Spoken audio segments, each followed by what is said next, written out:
शेतकरी मित्रांनो, हे अंकुश पाटील टेक्नॉलॉजी 10-26-26 आपलं तयार झालेलं आहे. मित्रांनो नमस्कार. आज आपण डाळिंबाला साईजसाठी 10-26-26 हे NPK प्रोडक्ट घरी तयार करणार आहोत. त्यासाठी हे साहित्य आपण आज घेतलेलं आहे. 1.5 किलो युरिया 6.5 लिटर पाण्यामध्ये आपण चांगला अगोदर मिक्स करून घेणार आहोत. या युरिया आपल्याला पाण्यात चांगला मिक्स करून घ्यायचा आहे. त्यानंतर फॉस्फरिक ॲसिड हे 2.5 किलो आपण ह्यामध्ये मिक्स करून घ्यायचं आहे. तर हे प्रोडक्ट अंकुश पाटील सरांचं आहे टेक्नॉलॉजीचं. त्यांच्याकडला फॉस्फरिक ॲसिड आपण घेतलेला आहे. पोटॅशियम हायड्रॉक्साईड 1100 ग्रॅम आपण दुसऱ्या बकेटमध्ये 2 लिटर पाण्यात घेतलेलं आहे.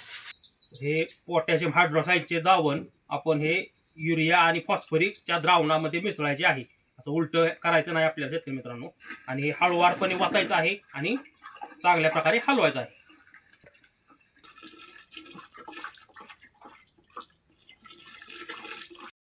शेतकरी मित्रांनो, हे अंकुश पाटील टेक्नॉलॉजी 10-26-26 आपलं तयार झालेलं आहे. तर शेतकरी मित्रांनो, हे झालेलं आपलं 10-26 एकदम कमी खर्चामध्ये होतंय.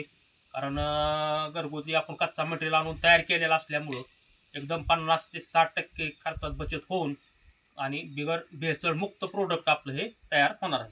तर हे झालेलं द्रावण 10 लिटर आपण 2 एकर डाळिंब प्लॉटसाठी याचा वापर करणार आहे. तर 5 लिटर प्रति एकर 10-26-26 कारण डाळिंबाला साईजच्या टायमिंगला थोड्या प्रमाणात नत्राची बी गरज असतेच. तर त्यामुळं त्यातून आपल्याला 10-26-26 तिन्ही न्यूट्रिशन भेटणार आहेत.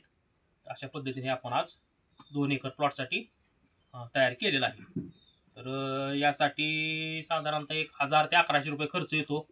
यात आपलं 10 लिटर तयार होतं चांगल्या प्रकारे.